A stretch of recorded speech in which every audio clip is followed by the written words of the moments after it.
చేసిన తర్వాత show cause notice ఇవ్వాలి, ప్రొసీజర్ ఫాలో అయ్యి వాళ్ళ మీద ఆధారం అంటే ఎవిడెన్సెస్ కలెక్ట్ చేసుకుని యాక్షన్ తీసుకోవాలి.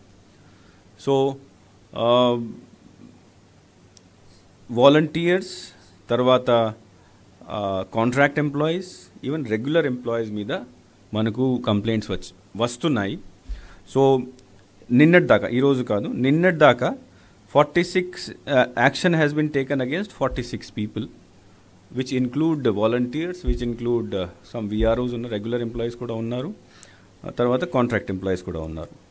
సో రెగ్యులర్ ఎంప్లాయీస్ని సస్పెండ్ చేయడం జరిగింది, కాంట్రాక్ట్ ఎంప్లాయీస్ని తర్వాత వాలంటీర్స్ని ఉద్యోగం నుంచి తీసేయడం జరిగింది. తర్వాత కొన్ని కేసెస్లో వాళ్ళ మీద క్రిమినల్ కేసు కూడా పెట్టడం జరిగింది. క్రిమినల్ అంటే లీగల్ కేసు కూడా పెట్టడం జరిగింది. రెండు రకాల ఇష్యూ ఉంటాయి దాంట్లో. ఒకటి, somebody goes and participates in some meeting. So ఆ కేసెస్లో యాక్షన్ తీసుకున్నప్పుడు సస్పెండ్ చేయాలి, లేకపోతే కాంట్రాక్ట్ పర్సన్ వాలంటీర్ ఉంటే తీసేయాలి. కొన్ని చోట్ల వాళ్ళు స్వయంగా వెళ్ళి పబ్లిసిటీ చేస్తున్నారు. అట్లాంటి కేసెస్ అంటే అన్డ్యూ ఇన్ఫ్లుయెన్స్ కింద వస్తాయి. అది చట్టం ప్రకారం నేరం.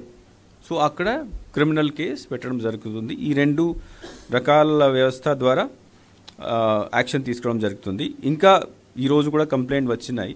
సో మనము ఇవన్నీ ప్రాసెస్ పార్ట్ ఉంటాయి. ఎంక్వైరీ చేయాలి, నోటీస్ ఇవ్వాలి, నోటీస్ తీసుకొని వాళ్ళ మీద యాక్షన్ తీసుకోవాలి. So as and when the complaint come, the enquiry starts. మొత్తం రాష్ట్రంలో అందరూ చాలా ఇప్పుడు యాక్టివ్గా ఉన్నారు ఈ విషయంలో. Because now it is only election work, MCC period ఉంది, పూర్తి అధికారాలు ఉన్నాయి.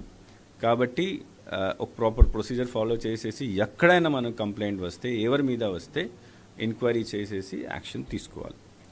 So this is basically MCC మీద. తర్వాత మనం ఏం యాక్షన్ తీసుకున్నాం దీనికి సంబంధించి information.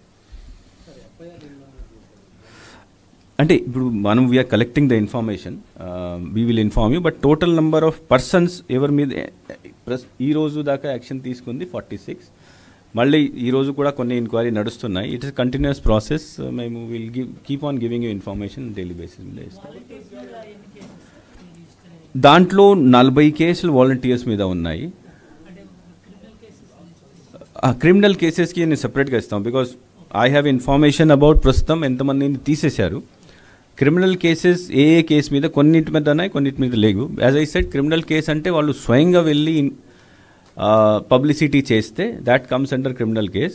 But if he is only, for example, కొన్ని చోట్ల వెళ్ళి మీటింగ్లో ఉన్నారు, that is violation of MCC, అప్పుడు తీసేయాలి.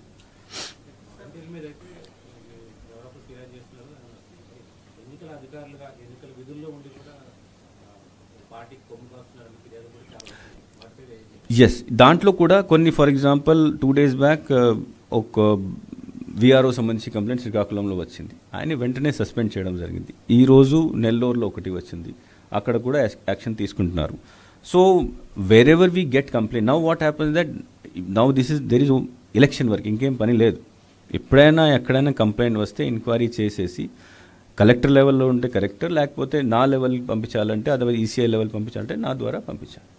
సో బేసికలీ అదే, we both complaints are coming against both regular employees, contract employees, as well as volunteers మీద కూడా వస్తుంది.